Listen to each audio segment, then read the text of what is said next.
Почитуван председател, почитуван кандидат и иден премиер, почитувани предлог министри и идни министри во владата на предводена од ВМРО ДПМН, дозволете ми, почитувани колеги, македонска јавност, денес да се обратам и само да ја подсетам колешката дека после 1198.199 доаѓа 1200, не е 2000, но има време, ВМРО ДПМН ќе има еден, друг, трет мандат, заедно со коалиционите партнери ќе спроведе повеќе од 2000 проекти. Не се секире дека имате можности да предложите нешто.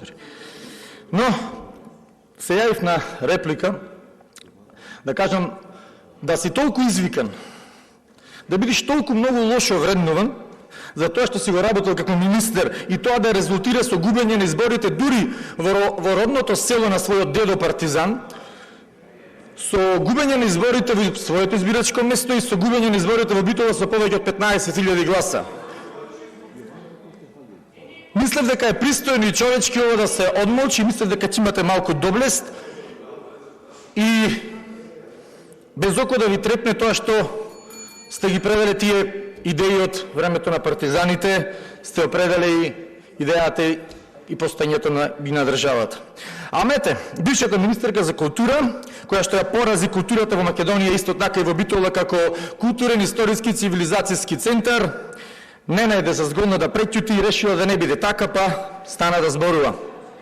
400 милиони евра ќе се вложат во капитални инвестиции, колешке, за разлика од парите кои што вие ги делевте со сите афери поврзани со вас за поделба на средствата од Министерството за култура на разни здруженија, поединци, а и асоциации надвор од Македонија. Мора да се ослободиме, историјата нам повеќе не смее да ни биде затворена реченица која што вие имате кажано.